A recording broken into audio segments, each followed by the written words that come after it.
महत्वपूर्ण समाचार सूरतથી આવી રહ્યા છે। સુરતમાં અશ્વિની કુમાર રોડ પર સરસ્વતી સ્કૂલમાં આગની ઘટના સામે આવી। લાઇબ્રેરી રૂમમાં એસી ચાલુ કરતા ધડાકા સાથે આગ લાગી। આગ લાગતા શાળામાં ભયનો માહોલ છવાઈ ગયો હતો।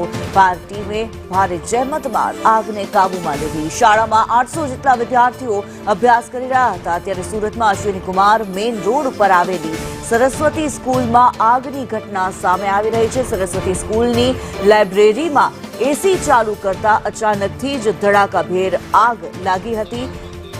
મનીષ પરમાર વધુ વિગતો સાથે જોડાયેલા છે। મનીષ, સ્કૂલમાં આગની ઘટના સામે આવી રહી છે, શું માહિતી, શું પરિસ્થિતિ?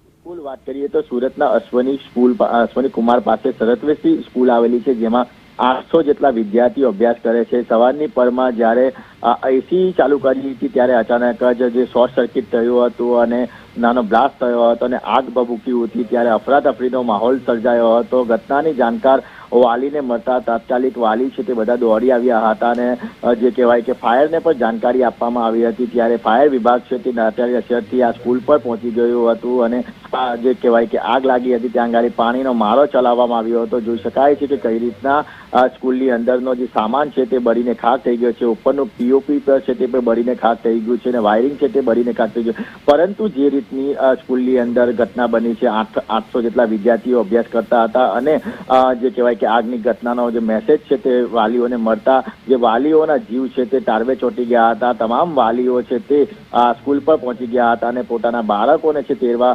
પહોંચી ગયા હતા અને બાળકો હેમખેમ મળતા જે કહેવાય કે રાહતનો શ્વાસ લીધો હતો। કારણ કે સુરતમાં આગ લાગવાની અનેક ઘટના બનતી હોય છે અને ખાસ કરીને સ્કૂલની અંદર આગ લાગે ત્યારે આ રીતના બાળકોને જાનહાનિ થતી હોય છે। ત્યારે આ પ્રકારની આગ લાગતા અત્યારે જે કહેવાય કે સૌ કોઈ વાલીઓનો જે જીવ છે તે તાળવે ચોંટી ગયો। પરંતુ મહત્વની વાત એ છે કે આ ઘટનામાં સંપૂર્ણ રીતે ફાયર વિભાગે પાણીનો મારો ચલાવીને આગ પર કાબુ મેળવી લીધો છે અને અત્યારે કોઈ પણ પ્રકારની જાનહાનિ નથી અને સ્કૂલના તમામ વિદ્યાર્થીઓ માટે રજા જાહેર કરી દેવામાં આવી છે। જી ધન્યવાદ મનીષ આ માહિતી માટે।